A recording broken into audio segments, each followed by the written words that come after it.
नमस्कार सभी को।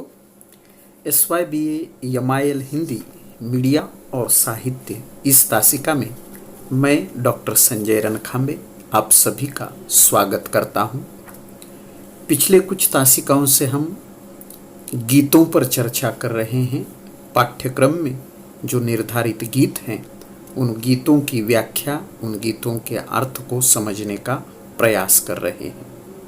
इसी श्रृंखला की एक कड़ी आज का एक बुद्धिनाथ मिश्र जी द्वारा लिखित गीत है कोसी गाती। बुद्धिनाथ मिश्र जी के इस गीत में उन्होंने गांव और शहर इनके बीच के अंतर को स्पष्ट किया है। गांव के भोले भाले मजदूर किसान लोग किस तरह से शहरों की चकाचौंध भरी दुनिया के प्रति आकर्षित हो रहे हैं, उसका वर्णन इस गीत में किया है। साथ ही साथ जो है गांवों की सुंदरता, गांवों की प्रकृति, देहातों का प्राकृतिक सौंदर्य भी इस गीत में अभिव्यक्त करने का प्रयास किया है। किस तरह से शहरों के कुछ ठेकेदार या शहरी आकर्षण इन लोगों को आकर्षित करता है, लेकिन वहाँ की साढ़े साती में वो फंस जाते हैं, इसे भी इस गीत में प्रस्तुत किया है। तो सबसे पहले हम गीत को देखेंगे और उसके पश्चात उसके अर्थ को समझने का प्रयास करेंगे। तो चलिए देखते हैं बुद्धिनाथ मिश्र जी का गीत कोसी गाती। कोसी गाती कमला गाती काली गाती है, कोसी गाती कमला गाती काली गाती है, नदियों के संग धरती की हरियाली गाती है। फागुन के दिन 4 और बाकी दिन सावन के, फागुन के दिन 4 और बाकी दिन सावन के, ले लेकर हिस्से में आया यही बुझावन के। अपना दुख है 12 मासा, सुख तो प्राती है, कोसी गाती कमला गाती काली गाती है, नदियों के संग धरती की हरियाली गाती है।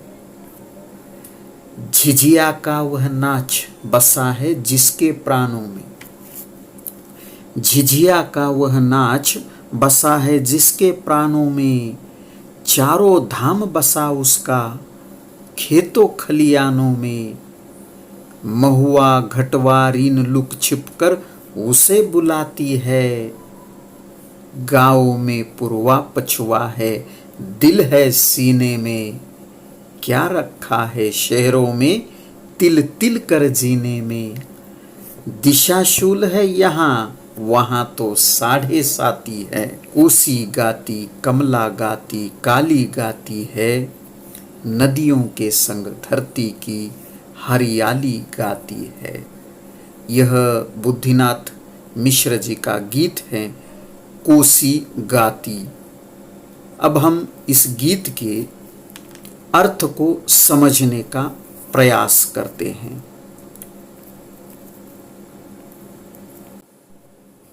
गीतकार कहना चाहते हैं कि प्रकृति की सुंदरता चहुओर फैली हुई है।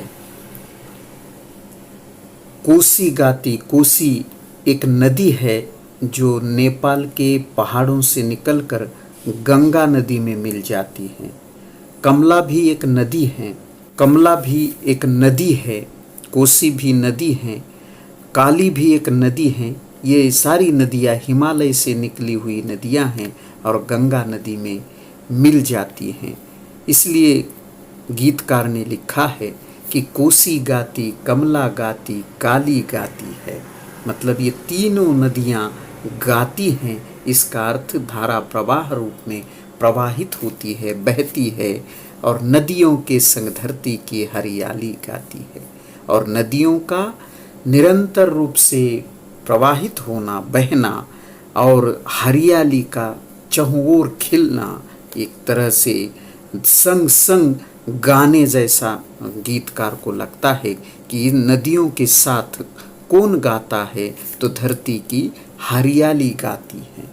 इस तरह से प्रकृति की सुंदरता का वर्णन बुद्धिनाथ मिश्र जी ने पहली छंद में किया है कि कोसी नदी गाती है, कमला नदी गाती है, काली नदी गाती है, और इन नदियों के साथ धरती की हरियाली गाती है। मतलब चहुओर हरियाली फैली हुई दिखाई देती है। आगे वे लिखते हैं, फागुन के दिन 4 और बाकी दिन सावन के। और फागुन मतलब जो भारतीय वर्ष गणना है उसमें जो अंतिम महीना कहा जाता है कि फागुन होता है, फाल्गुन होता है, चैत्र से प्रारंभ होता है और फाल्गुन महीना अंतिम महीना होता है भारतीय महीनों की गणना में। और इस महीने की विशेषता ये होती है कि इसी महीने में वसंत ऋतु का आगमन होता है। चहुओर हरी भरी या रंग बिरंगे फूल खिलते हैं। ये वही महीना है जिसमें हम देखते हैं कि होली का उत्सव भी इसी महीने में मनाया जाता है। तो ये बड़ा अच्छा और प्रकृति की दृष्टि से अत्यंत सुंदर महीना है। और जो बातें अच्छी होती है वो बहुत कम लगने लगती है। सुंदर जगह पर समय कब चला जाता है, बीत जाता है, पता नहीं चलता है। इसलिए वे कहते हैं कि फागुन के दिन 4 और बाकी दिन सावन के, और उसके बाद तुरंत गर्मियों के दिन शुरू हो जाते हैं और सभी लोग सावन का इंतज़ार करते हैं, श्रावण का इंतज़ार करते हैं।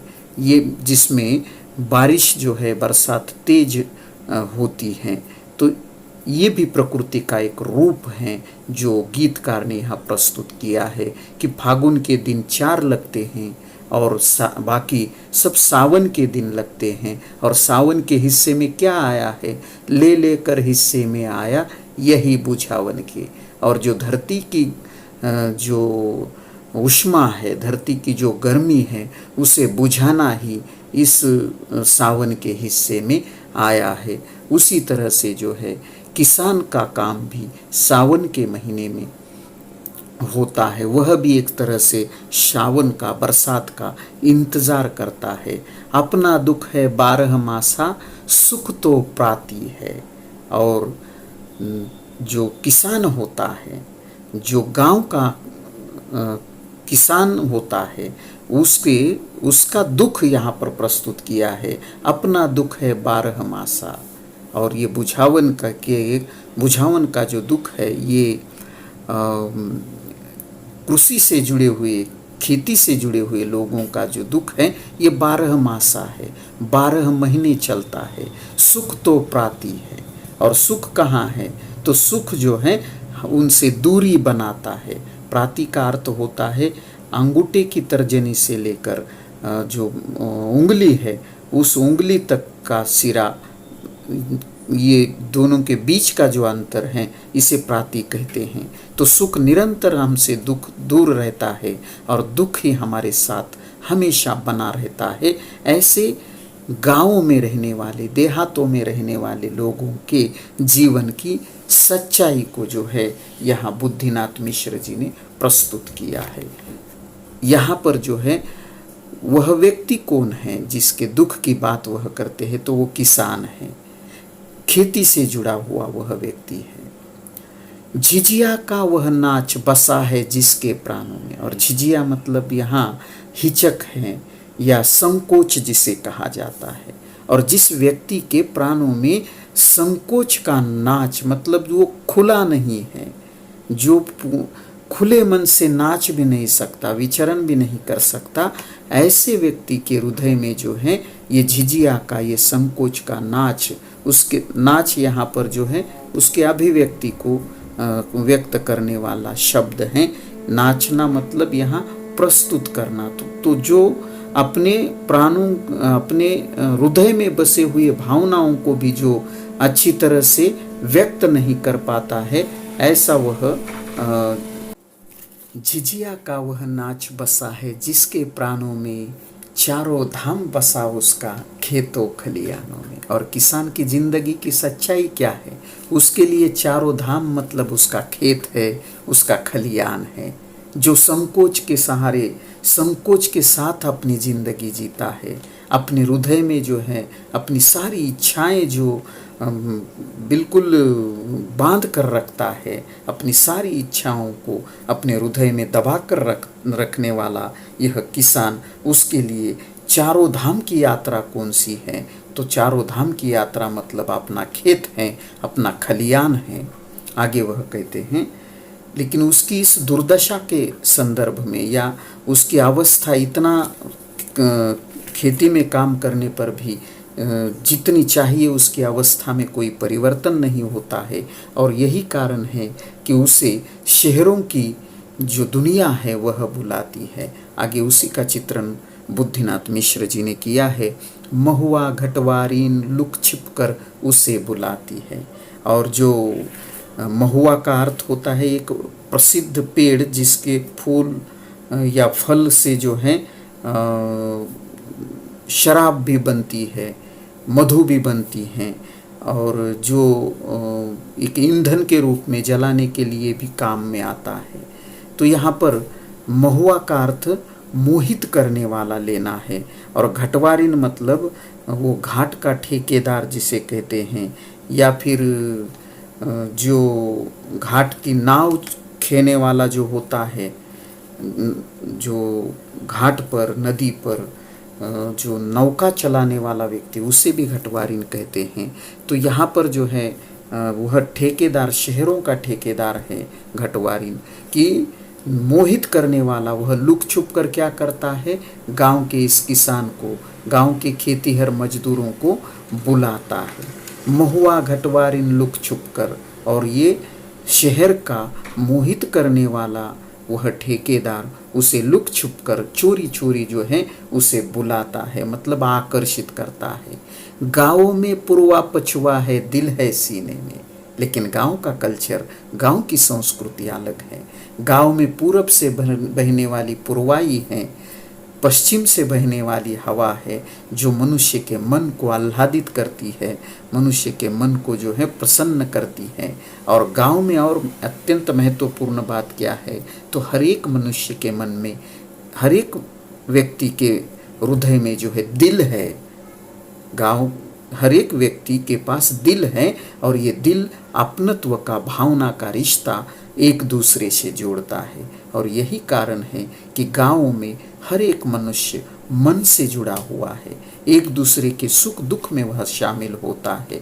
इसलिए गीतकार ने लिखा है कि गाँव में मन को आह्लादित करने वाली पूरब से बहने वाली हवा, पश्चिम से बहने वाली हवा है, जो मन को ठंडक पहुंचाती है। और साथ ही साथ गांव के लोगों के पास दिल है, जो एक दूसरे के प्रति प्रेम की भावना, अपनत्व की भावना और लगाव की भावना रखता है। क्या रखा है शहरों में, तिल तिल कर जीने में है।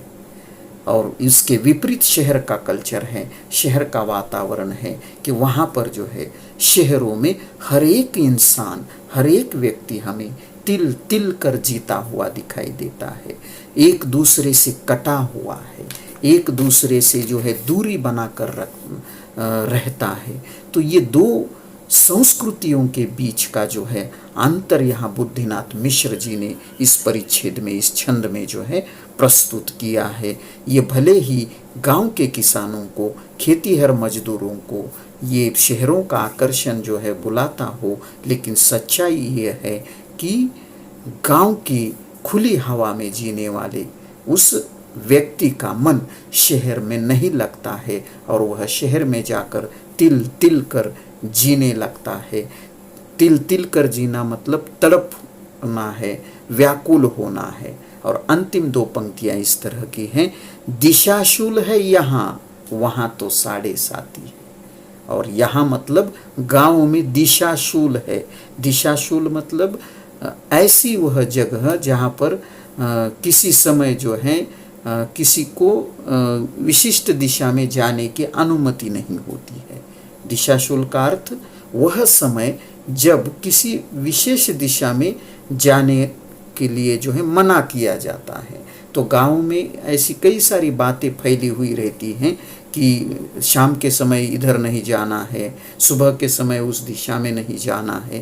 तो वहाँ बंधन है, गाँव में बंधन है, लेकिन शहर में तो हमेशा ही व्यक्ति के पीछे साढ़े साती लगी हुई रहती है, हमेशा ही वह व्यक्ति संकटों में फंसा हुआ रहता है।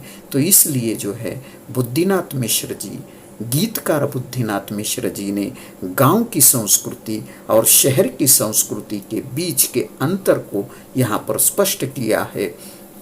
और गांव के व्यक्ति के लिए कहाँ रहना सबसे बेहतर है, कहाँ रहना अच्छा है, तो गांव में ही रहना अच्छा है, क्योंकि अगर वह शहर में चला जाएगा तो उसके पीछे साढ़े साती मतलब संकट लग जाएंगे, वह समस्याओं में फंस जाएगा।